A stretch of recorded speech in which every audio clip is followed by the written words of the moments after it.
നമുക്ക് ഇന്നത്തെ വിഷയം ഈ മാപ്പിളപ്പാട്ടുകളെ കുറിച്ചിട്ടാണ്. അപ്പോൾ ഈ എന്താണ് ഈ മാപ്പിളപ്പാട്ടുകൾ, എങ്ങനെ മാപ്പിളപ്പാട്ടുകൾ ഉണ്ടായി, എങ്ങനെ മാപ്പിളപ്പാട്ടുകൾക്ക് ഇത്രയും പോപ്പുലാരിറ്റി വന്നു, ഇത്രയും കാലഘട്ടം മുമ്പേ, എത്രയോ അല്ലേ കൊല്ലങ്ങൾക്ക് മുമ്പേ ഇത്രയും മാപ്പിളപ്പാട്ടുകൾ എങ്ങനെ എഴുതി വെച്ചിരുന്നു. അന്ന് ഓരോ കഥകൾ അല്ലെങ്കിൽ ഒരു യുദ്ധം ഓരോന്നിനൊക്കെ ബേസ് ചെയ്തിട്ടാണല്ലോ ഓരോ മാപ്പിളപ്പാട്ടുകൾ എങ്ങനെ വന്നു, ഇതൊക്കെ നമ്മൾ എങ്ങനെ കണ്ടെടുത്ത് കൊണ്ടുവന്നു, ഇത് ഇത്രയും പോപ്പുലർ ആക്കി എടുത്തത് എങ്ങനെയാണ്, അതൊക്കെയാണ് ഒന്ന് അറിയേണ്ടത്.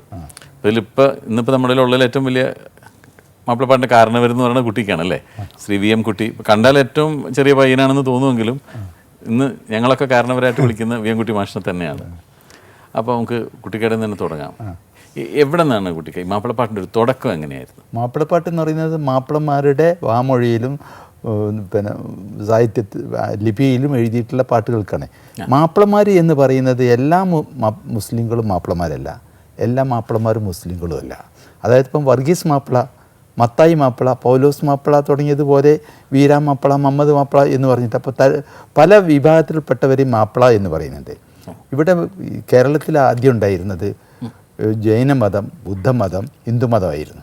പിന്നീട് വന്നിട്ടുള്ള മതങ്ങളെല്ലാം മറ്റു മറുനാടുകളിൽ നിന്ന്, അറബ് നാടുകളിൽ നിന്ന് വന്നതാണ്. ജൂതന്മാരും ക്രിസ്ത്യാനികളും മുസ്ലിങ്ങളും ഈ വന്ന് ചേർന്ന ആളുകൾക്കൊക്കെ മാപ്പിളമാരെന്ന് പറയുന്നുണ്ട്. കാരണം അവരിവിടെ വന്നിട്ട് കല്യാണം കഴിച്ചു, കുടുംബങ്ങളായി. അപ്പം പുതിയാപ്പിളമാർ എന്നുള്ള നിലയിൽ അവരെ സ്വീകരിച്ചു. അങ്ങനെ പുതുമാപ്പിള എന്നുള്ളത് പോയിട്ട് മാപ്പിള എന്നുള്ള രീതിയിൽ ഇവിടുത്തെ ജൂതന്മാരെയും ക്രിസ്ത്യാനികളെയും മുസ്ലിങ്ങളെയും പറഞ്ഞു. മണവാളന്മാരായതുകൊണ്ടാണ് അവരെ മാപ്പിള എന്ന് പറഞ്ഞു. ഈ മാപ്പിളമാർ ഇവിടെ വന്ന് അവിടുന്ന് കുറച്ച് ആളുകളല്ലേ വന്നിട്ടുള്ളൂ.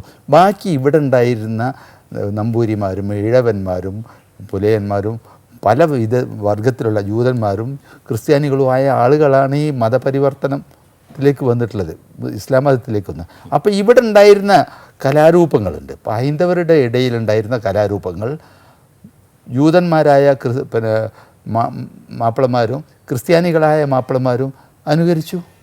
ഇവരിൽ നിന്നെല്ലാം പിന്നീട് വന്ന മുസ്ലിങ്ങളും അനുകരിച്ചു.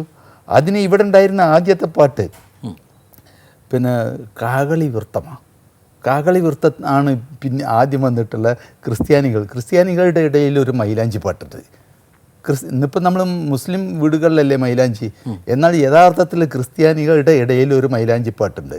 അതിൻ്റെ വിഷയം എന്ന് പറഞ്ഞാൽ പിന്നെ ആദമിനെയും ഹവ്വയെയും സ്വർഗത്തിൽ നിന്ന് പുറത്താക്കി വിലക്കപ്പെട്ട കനി ഭുജിച്ച കാരണം.